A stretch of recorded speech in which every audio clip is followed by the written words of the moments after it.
Paper was like gold in medieval times.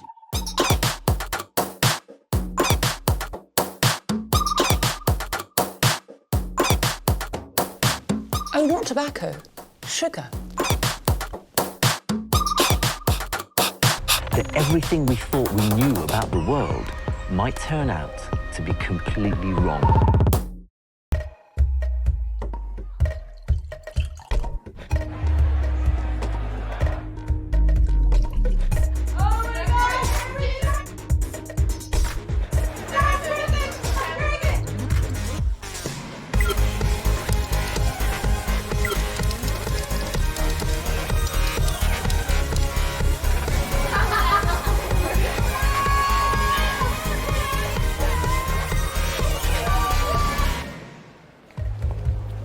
When I walk up and down the street at night, looking around, and I could see so many versions of myself when I was younger.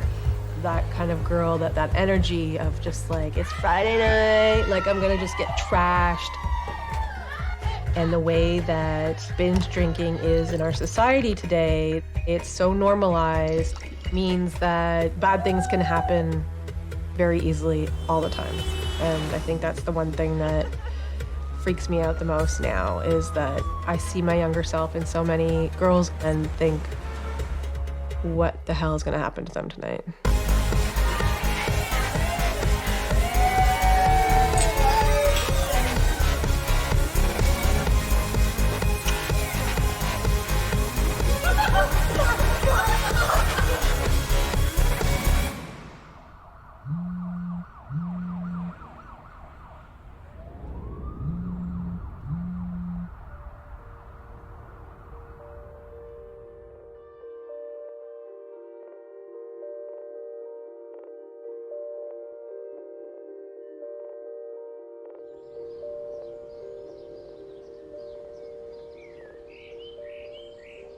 Taylor? Yeah. I have food. Yay. Okay, so before 5 o'clock, I need to have liquor. I need to have the IDs. I need to be ready. What liquor do they have? They have, I think they have a couple kegs. Okay. And they have like any like drink, like mixed drinks, like vodka crayons and Okay. whiskey sours and rum and cokes. That's Okay. what it usually is, right? Okay, so then I don't actually need. You don't actually like really need liquor. I I might just bring like, just have like a drink before you go. First time I drank was in grade 8, so 13, turning 14 at the time. We took alcohol from my parents, and we just drank in the basement, and we played cards. We called the boys, and we had boys come over in grade 8. Oh yeah, where am I? I feel like I lost my sunglasses. It's only 17%. What's that? Oh, let me put on my sweater. In grade 10, I had a fake ID. You can take a ferry to go to this little corner store, and like they're just really slack. They just know everyone's coming in underage, and they'll just sell you liquor. And I snuck out all the time. I loved having friends. I loved feeling like I was one of the grade 9 girls. We'd go into a neighboring city and go to bars when we were 16, and no one would know. And it was like a fun little secret. Hello. My family knew that I was experimenting with alcohol. A lot of my friends were too. I loved getting drunk. I loved running around, seeing as many people, going to as many parties as I could, being a bit reckless. And you felt cool, and you felt like you have no fear. I started drinking in grade 11. I'll drink just to get drunk, and I think that's what most people do. So I will usually drink a bottle of wine at a pre-drink. A pre-drink is when you're just like starting to drink, so everybody will sit around and we'll play like some drinking games just to get everyone kind of going.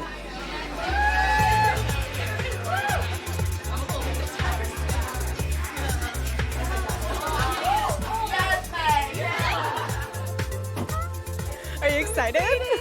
Homecoming! Once we've like drank enough, we'll like go to a party or whatever.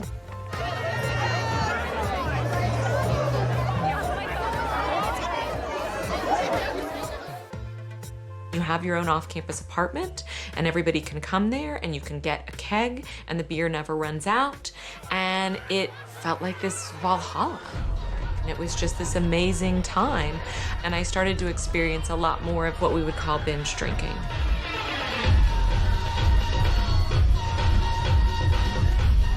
I guess the binge drinking party thing is because we all feel like it's the normal thing to do.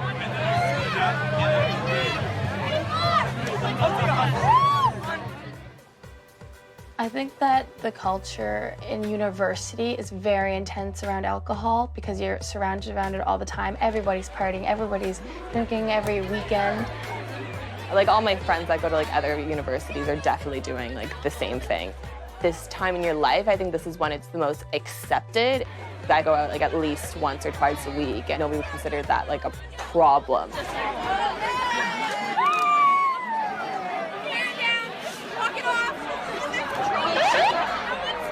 Listen up! Cops are here. Everyone's got to leave. What's going on? Cops taking us out.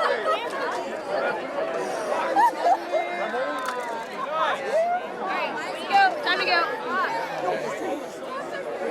I think everybody looks for a tribe. Everybody wants to belong, connection, and intimacy, love and friendship. And your inhibitions would drop, and you would tell them the truth about your life. And then they would tell you the truth, and you're incredibly bonded by that. What a beautiful ritual that was. I know. Damn it. I'll buy a bag of wine, which is like 5 1/3 bottles, and it's pretty cheap. That'll last me a little bit.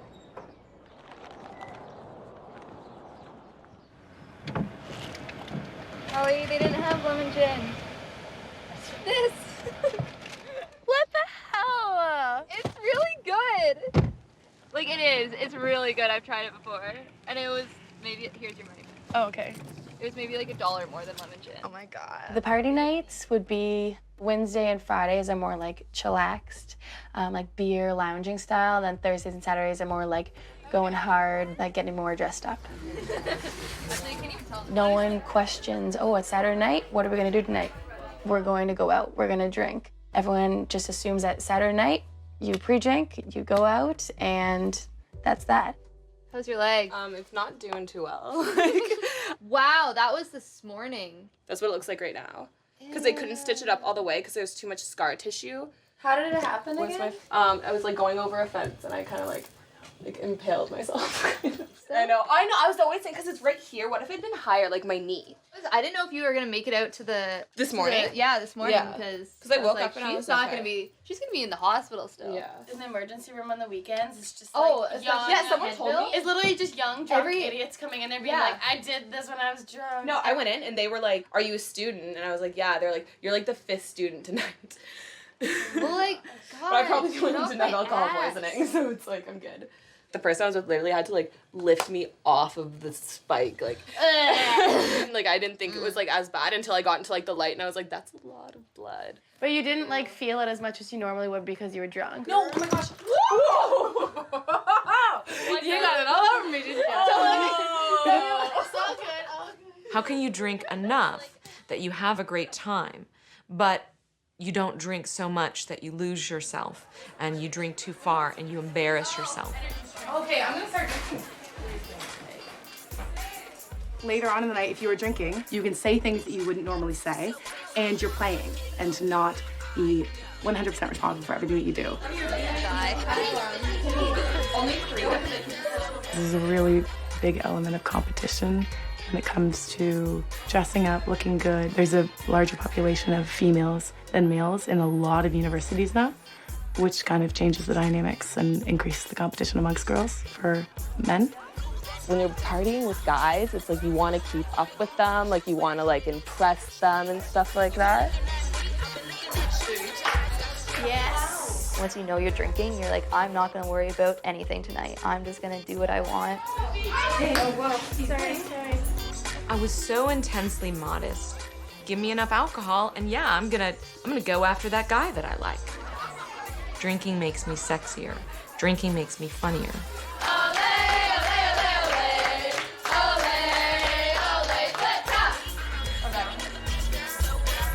I like shots. Those are fun. 8 beer, 8 drinks would be probably what I'd have in a night where I plan on getting drunk. That's how you go from I'm here to I'm not here. Like, the lights are on, but no one's home. Like, she checked out.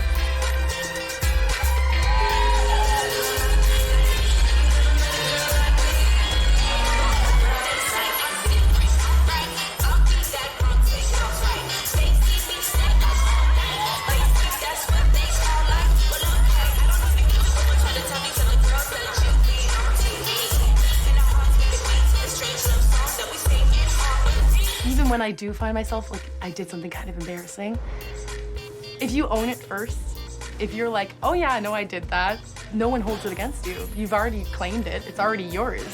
Yeah, I threw up. And then they're like, right on the floor. And you're like, oh my God, I know. Right there in front of, oh my God. And then this happened. And then it's your story.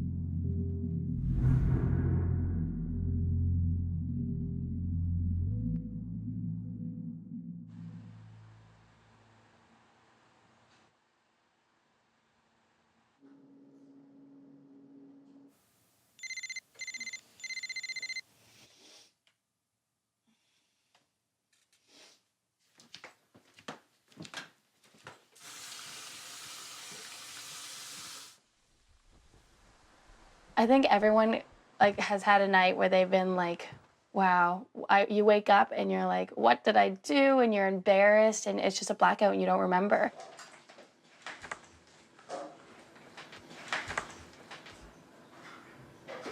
Oh, this is still full. Do you want some beer? Is that a full one? It's like the best part of having people over, though. It's that there's always like full cans of beer. I remember countless times sort of hanging around with my friends on a Sunday morning, kind of rehashing what happened on Saturday, and it being so easily excused as like partying, binge drinking, and then throwing up as being something that you can turn into a joke. Like 4 black flies, like I hadn't drank anything and I had to funnel it. It was so bad. Oh, I almost puked. Me and my friends would just kind of brush it off. Some of them would call it, you know, the party tax, like, oh, whatever, like you're having a good time, like you pay a little bit for like the fun that you've had. This tooth is fake because I bashed it out. I got some black eyes. A lot of things can happen to you, especially being a girl. If you're out with your friends and you're getting bottle service and there's sparklers and bottles and like, that seems cool. They don't show you the other side of things where like you can get into these situations where a guy is trying to pull you into a cab and like take you to his condo and do awful things to you. They don't show you that because that's not nice and that's not fun.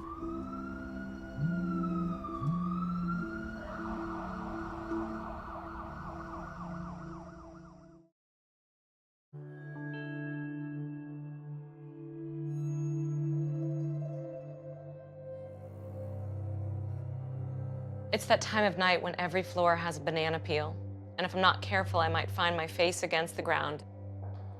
The last thing I hear is my heels, steady as a metronome, echoing through the lobby. And then there's nothing. Not a goddamn thing. A curtain falling in the middle of the act, leaving minutes and sometimes hours in the dark. But anyone watching me wouldn't notice. They'd simply see a woman on her way to somewhere else. With no idea, her memory just snapped in half. When the curtain lifts again, this is what I see. There's a bed, and I'm on it. Sheets are wrapped around my ankles, soft and cool against my skin. I'm on top of a guy I've never seen before, and we're having sex. Hold on. Can this be right? I'm having sex with a man, and I've never seen him before. I have so many questions, but one is louder than the others. In literature, it's the question that launches grand journeys, because heroes are often dropped into deep, dark jungles and forced to machete their way out. But for the blackout drinker, it's the question that launches another Saturday. How did I get here?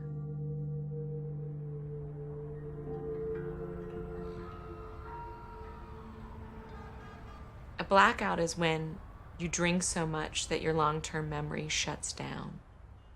You can still walk, you can still talk, you can still make jokes, you still interact with people, but the next day you won't remember any of it. It's basically an alcohol-imposed amnesia.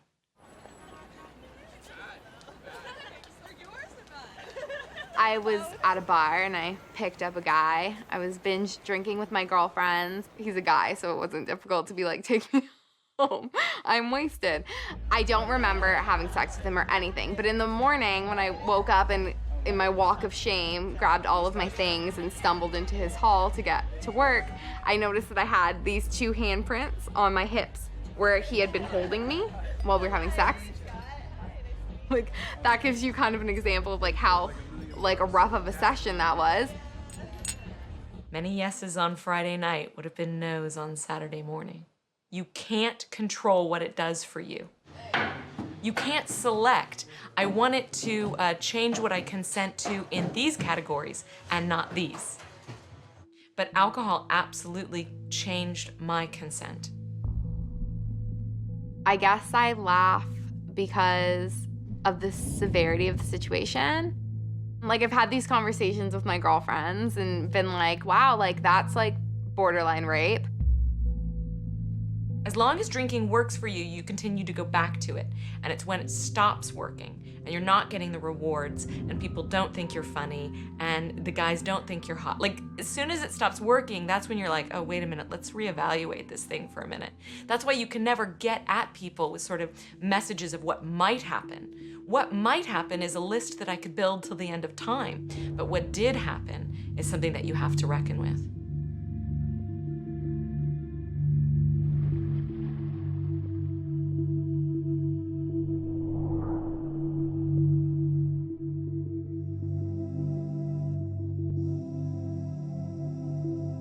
I had 2 drinks at the bar and I ended up passing out in the booth, coming to, and I was in jail. Somebody had put something in my drink that night. I would wake up and be vomiting. I had a coworker coming, like it would almost be moments of like cleaning up my face before I would answer the door. Or I would be passed out, you know, on the front doorstep, coming home at night. And the cop said to me, I'm not your dad, but I want to tell you this, that if you continue hanging out in the places you're hanging out and continue hanging out with the people you're hanging out with, something really bad's gonna happen to you. They kept buying me drinks and shots. These guys got me into a cab with them and took me back to their condo. Like they were getting a little more aggressive, a little more hands-on. Like, I'm sure if I did not wake up in that moment and try and get myself out of that situation, I probably would have been raped. 100%. You can't describe what that feeling is when you're in danger and you're trying to stop it.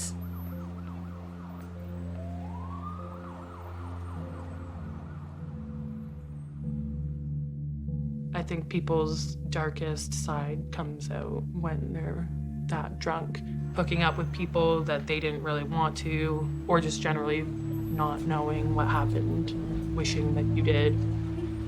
I think it definitely happens more than people talk about, or like or admit. Yeah.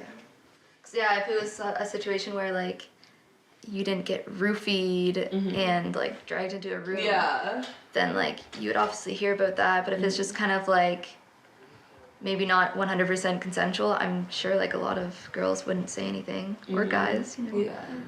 Like maybe you wouldn't want to put a name on them when they were your friends. Yeah. I don't know. It's such a gray area. There's like so much gray area.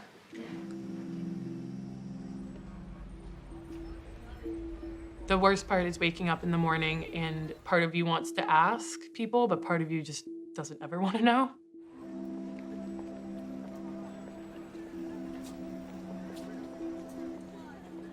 I wanted to go out, get drunk, and maybe just like make out with a guy. I don't know, I just wanted to feel good about myself, I guess. So I stayed on the dance floor and I was dancing with people and I was very drunk, so it's all sort of a blur. But I do know that I was dancing with guys. And I went home. I was having panic attacks. I was having flashbacks and nightmares and insomnia. I couldn't sleep. I went to the doctor and had found out I had gotten chlamydia and don't know where I got it from.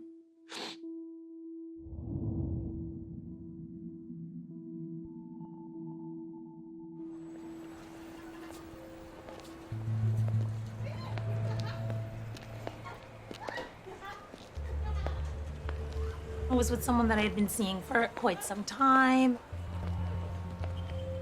Was it a bad date?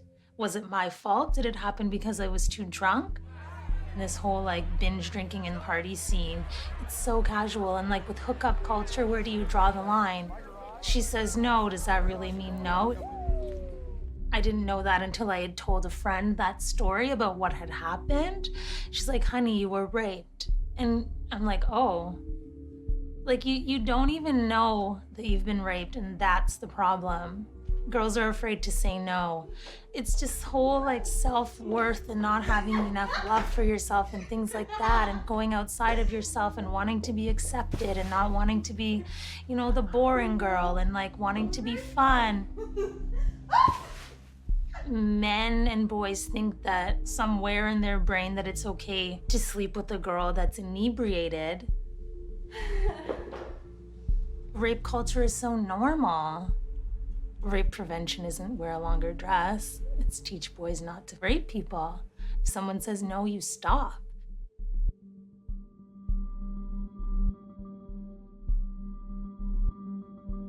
At first, I didn't remember anything about the night, but over time, I remembered sitting in a booth with at least one guy. And then I remember being on the ground, like maybe I was pushed on the ground, but I was definitely on the ground. And there was what felt like a group of guys around me. That's the only night that I don't remember, and that clearly something. The worst part is I don't even know what happened. Like, part of me is like, did it even happen? You know? But it must have, you know, because I don't know where I got it from. The effect runs so deep, you know? It's not just like a physical violation, it's like your emotional and mental violation. It's a violation of like a family, because I can't tell my mom and dad. How do I tell them that your little girl went out and just got drunk at a bar when she was 17 and got raped? You know? How can I tell my dad that?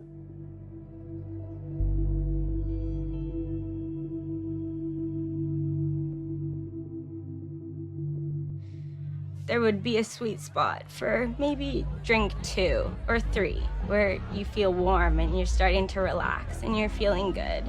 But then I continue and I drink 4, 5, 6, 7, and I black out.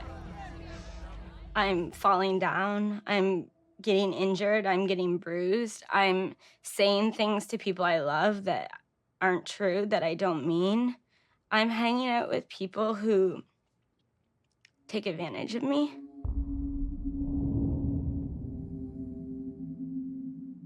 I was hooking up with a lot of guys, and I thought,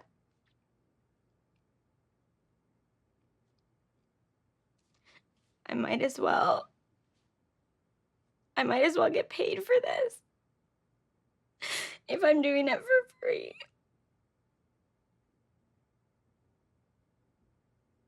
And if that were to happen, I don't think I would have came back from that. I would have been broken. And that's That's what I thought I was worth because it was happening so often. What kind of drugs or alcohol you consume tonight? Just alcohol. Just alcohol? Literally, if anything, like 2 drinks or 4 drinks. Have you had anything to eat today? No, just yogurt. Before I had yogurt, we had alcohol, and before that, it was just yogurt. So are you feeling? Yeah, I feel perfectly fine. 100%, I do not feel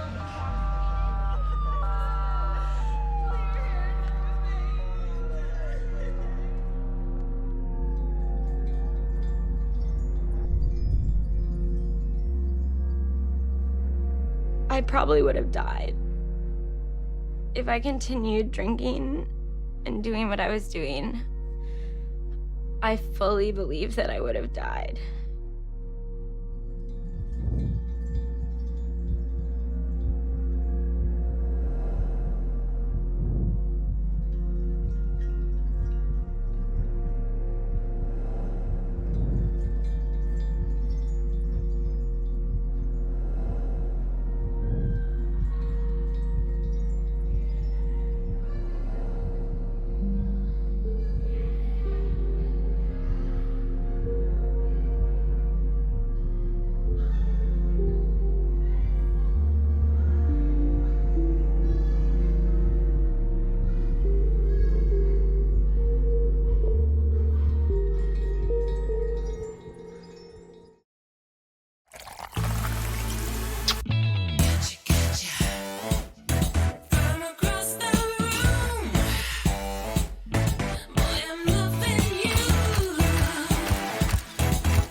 Sometimes I feel like I'm hitting my head on this brick wall where I'm like, why do women drink so much? And it's like, women drink so much because it feels good.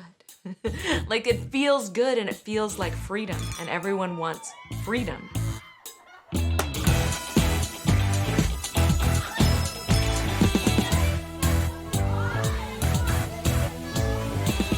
I think that I got a lot of my received messages about what it was to be a young person from the movies. I was a movie obsessive and a television obsessive, and that's who told me how to be in the world.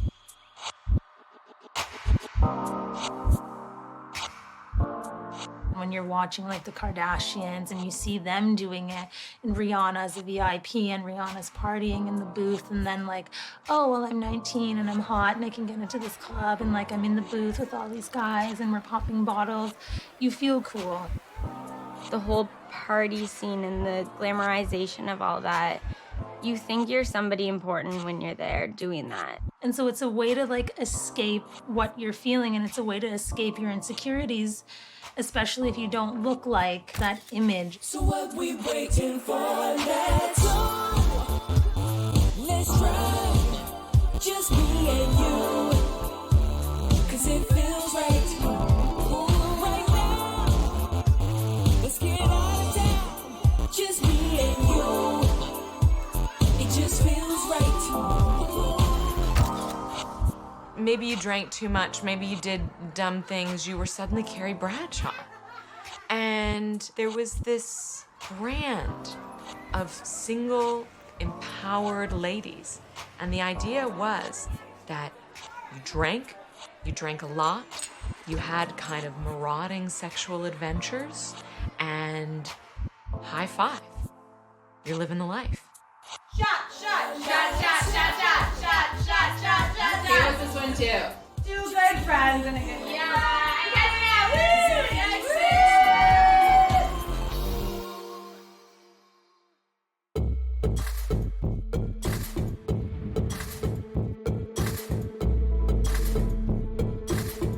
Yeah, I mean, there's a big push towards marketing and women.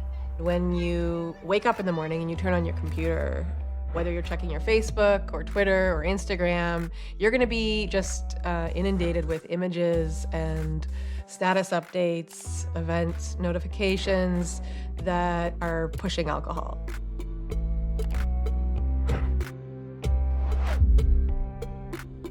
I mean, there's like wine companies called Girls' Night Out. Like, yeah, that's obviously very targeted at a woman. I've never tried Skinny Girl, any of Bethany Frankel. I've never tried any of her products before. But when you have a tagline like that, you're really feeding into the fantasy of what somebody wants. Like, are you gonna drink that and be like, oh, I'm a skinny girl now. I feel like I'm so skinny.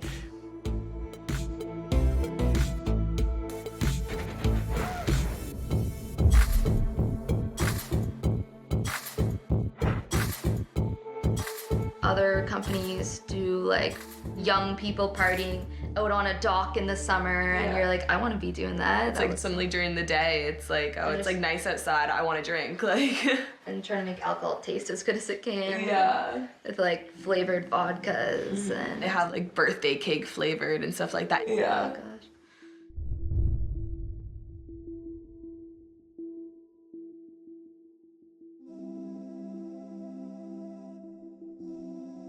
One of the reasons I drank was because I wanted to say yes to everything. I was shy, I was insecure, I doubted myself. The voids are, sometimes it can be sadness, sometimes it can be loneliness. When I was younger, I was a very sad person, using alcohol to fill those voids. I think there was a certain pressure that I was trying to escape, whether that was a pressure to be successful or a pressure to be something that I wasn't sure I could be. I put a ton of stress on myself to be perfect, to excel in everything I did. Feeling different, feeling off, comparing myself to other people. There's pressures for women to be really sexy and beautiful, but then there's also pressure for women to feel comfortable in who they are. The messages that you receive just from your peers or from your parents or from whoever, and it's like you have to look a certain way, or if you don't look a certain way, you're not good enough. I was overweight and insecure, and it was like you go out and party and it's like you drink, you're not thinking about that. I need to find my stuff. If body image is an issue, you're most likely not gonna wanna go out that night because there are girls that just look better than you. And that hurts your ego. I like my side profile more than like my. Really? Me too. I like the side of my I'd rather be straight on than like. Well, like my face I like straight on, but my like body I like. It's so competitive with girls. They all compete with each other. Like, it's seeing the perfect models, and there is a lot of pressure on us. Well, I just want to make it cool. You drink on an empty stomach, which I did all the time because I was always trying to conserve calories and not gain too much weight. After girls drink, they'll puke after the bar to try because they got drunk, but now they want the calories gone. And I never thought anything about my alcohol intake other than I better skip dinner tonight because I'm gonna binge drink later. The heavier I got, the more insecure I got about my body, and the more I drank, and the more I drank, the more I blacked out, and the more shameful I felt.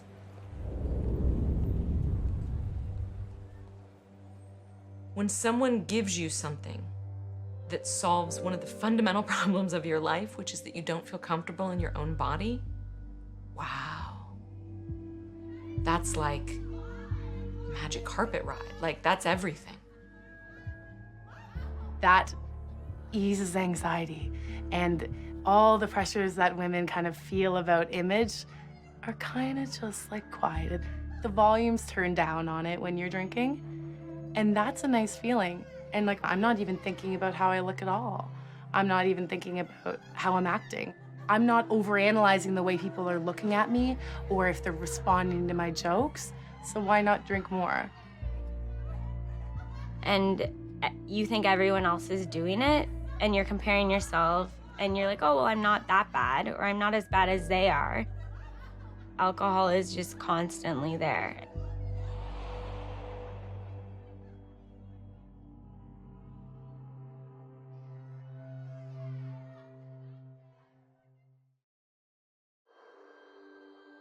if I told you all the negative consequences of binge drinking?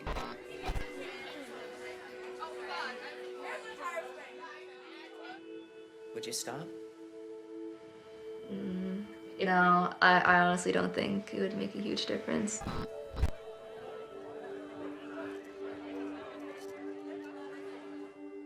Why? I don't know. It's such a hard thing. Like, everyone's just grown up with it. Like, drinking is the thing to do once you're in university, once you're of age.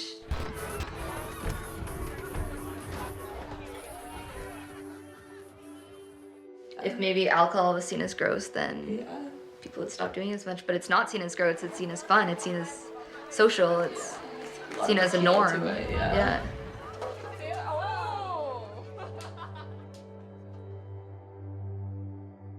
Why do women not listen when we tell them that drinking is bad for them?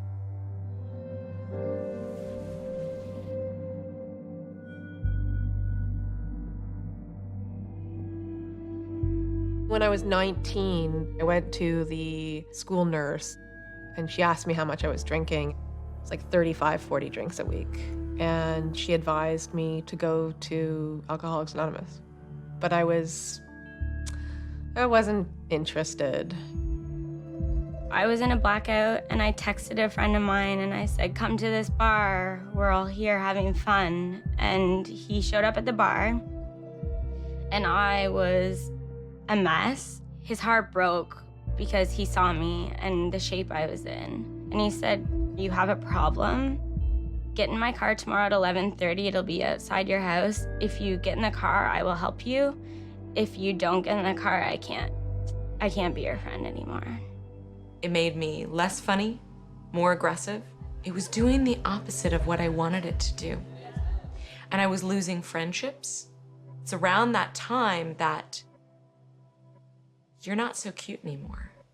And the part where you fall off your bar stool, no one thinks that's funny. My partner at the time basically said, like, I cannot live with you. I cannot be married to you if you're gonna be like this. I knew that I couldn't be the kind of mom that I wanted to be. I couldn't be the kind of person I wanted to be or the partner I wanted to be unless I stopped drinking. It was driving my life.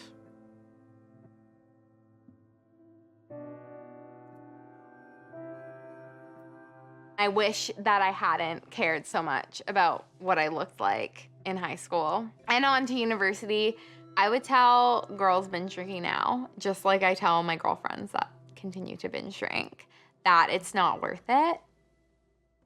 When I look back at like my younger self, I wish I hadn't had so many sort of dark days when I was like 19 or 20. I disrespected my own life and my own body. Young women who are binge drinking too much and they're in their head and they're trying to figure out all these other things. That girl that is flat ironing her hair and putting on Spanx and wearing heels and contouring her makeup.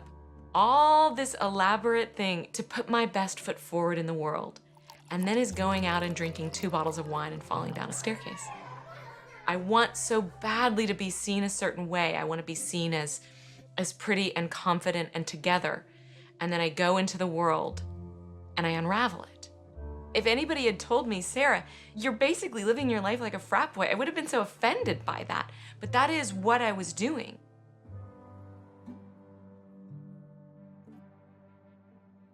I called my parents and told them what had been going on. And I went to treatment. And when you're in that scene, you don't think there's any way of getting out at the time. And you feel empty inside because of the things you're doing. And you think your reputation's gonna follow you forever. And you think you're stuck. But you're not. Because I got out of it. And my life today is so amazing. And I actually like who I am today. I love who I am today.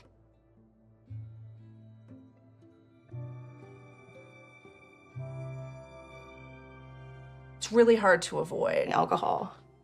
It's hard to avoid because socially it's there, from your friends. It's hard because it's there with your family. It's one of those things that you just can't escape no matter how hard you try.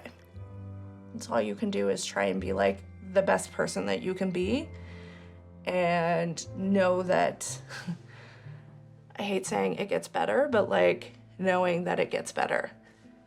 It might take a long time, but it's gonna get better.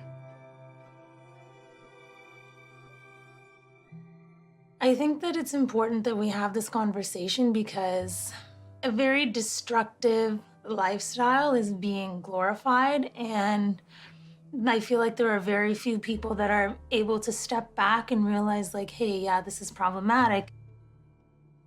I have like an actual career now, like a grown-up job. Not drinking let me do that. I have focus, I have drive, I have ambition, all things that I did not care to have when I was binge drinking. I don't want to be blackout, I want to remember things.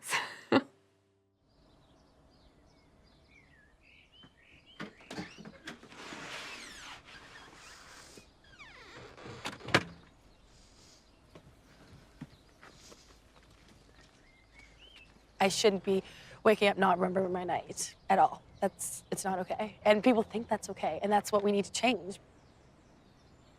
On a very basic level from self-care, maybe not go to the bar and have a couple shots and have a reckless night.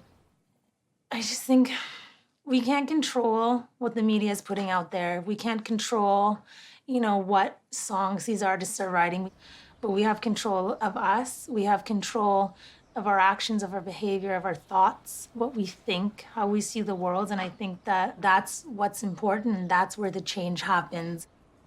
Hi, I'm going to have a half serve of the broccoli salad and a regular cafe mocha. I think a lot of people are putting themselves at a lot of risk. I think a lot of women are living dangerously. I think that it's unhealthy. I think that there's a better way to live. I'm very open about my emotions and how I'm feeling, and I just went and talked to someone, and I said, look, this is the culture nowadays, and, I don't like the way I'm drinking right now. How do I change that? A lot of young women don't, and I think that they should feel like they can go and talk to someone about it. Educating them on what is a drinking problem. How much is too much? Because it's a conversation that, especially at universities, should be happening.